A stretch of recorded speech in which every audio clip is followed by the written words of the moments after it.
नमस्कार बंधुरा आमी काकली आमार चैनल गोलमरिचे सकलके आमंत्रण। आमी आजके एकटी गुजराटी डिश धोकला ट्राई करब। चलो आमरा देखी एटा सबाई मिले जे आमी एटा कि करे तैरी करब।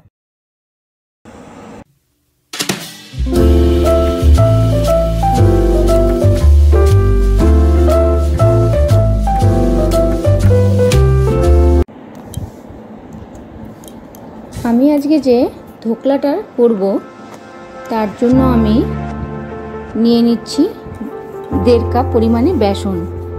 বেসনটা আমি ভালো করে চেলে নেব।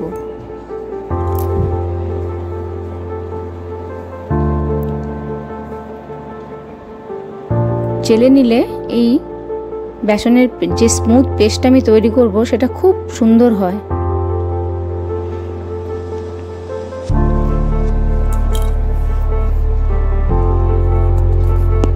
কোনো দানা বা লাম্প থাকে না। আমি এর মধ্যে অ্যাড করব 1/2 টিস্পুন হলুদ আর দিয়ে দেব 2 টিস্পুন চিনি।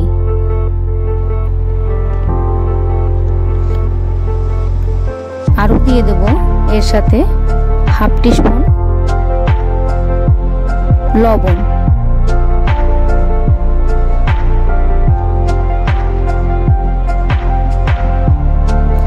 এরপর আমি এটা ভালো করে মিক্স করে নেব।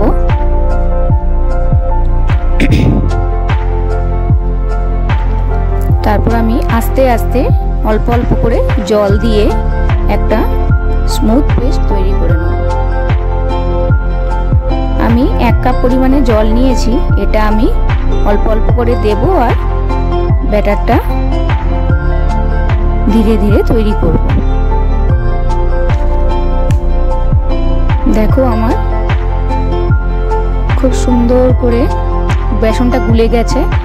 এরপর এটা খুব সুন্দর করে ফেটবো। অনেকক্ষণ ফেটতে হবে, যত ফেটা হয় তত স্পঞ্জি হয়।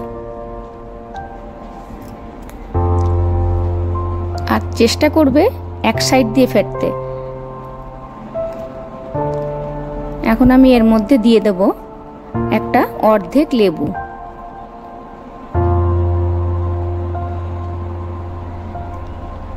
অর্ধেক পাতিলেবুর রস।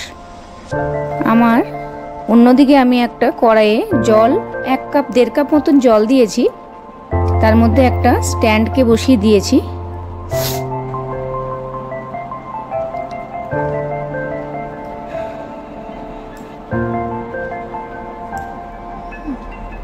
একটা কেক তৈরি করার পাত্রে, আমার পাত্রটা একটু পুরনো, আমি ওটার মধ্যে একটু অয়েল গ্রিস করে নেব।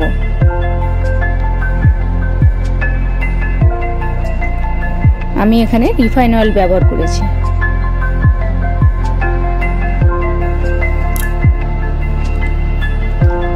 আমি এই ব্যাটারটার মধ্যে এবার দিয়ে দিচ্ছি 5 গ্রাম মতন ইনো।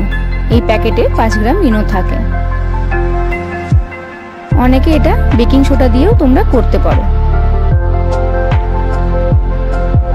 ইনো দেওয়ার পর দেখো কিরকম ব্যাটারটা কিরকম ভাবে ফুলে গেছে।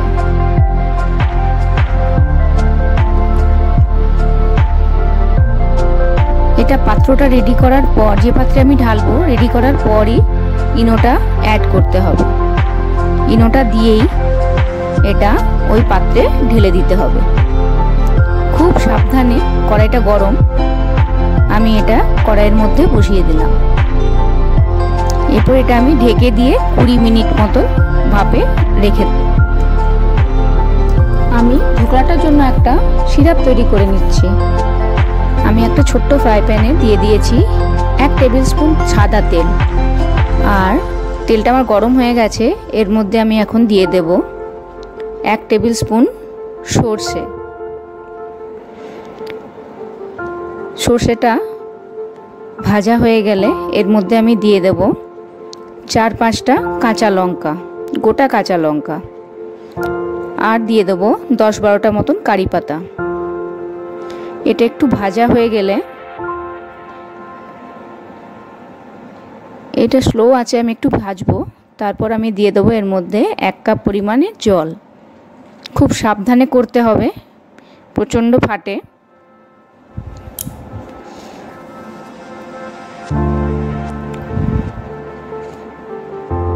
আমি জলটা দিয়ে দিলাম, প্রচণ্ড ফাটছে।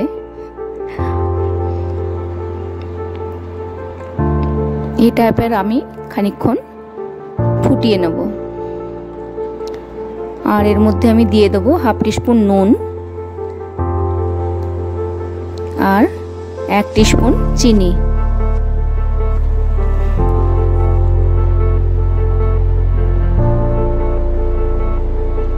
এরপর এটা আমি খুব ভালো করে ফুটিয়ে নেব।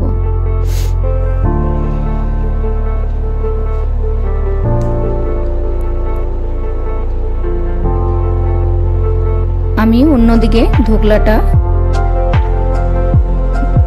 একটা প্লেটের মধ্যে বার করে নিলাম।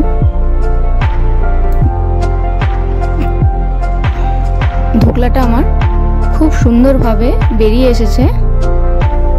এটা আমি সাইজ করে কেটে নেব।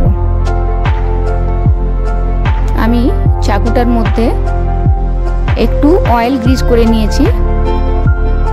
দেখতেই পাচ্ছ এটা খুবই সফট আর স্পঞ্জি হয়েছে। ছুরিতে তেল লাগিয়ে নিলে ছুরিটা কাটার সময় ছুরির গায়ে লাগবে না।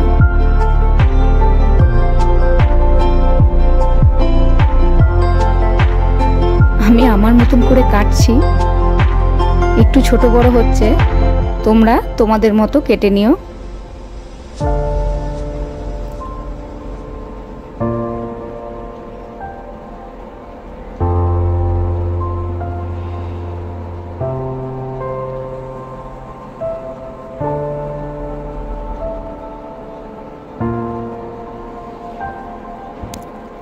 আমি যে সিরাপটা করে রেখেছিলাম সেটা এখন এর মধ্যে দিয়ে দেব। সিরাপটাও আমার হালকা গরম আছে আর ধোকলাটাও আমার হালকা গরম আছে। সিরাপটা ধীরে ধীরে এর মধ্যে দিয়ে দেব। দুটোই হালকা গরম থাকতে হবে, তাহলে ধোকলাটা খুব ভালো করে সোক করে নেবে সিরাপটা।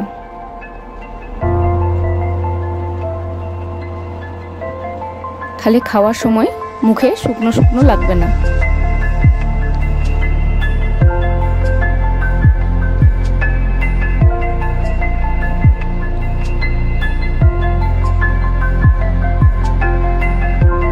দেখো আমার ধোকলা রেডি অ্যান্ড সার্ভ।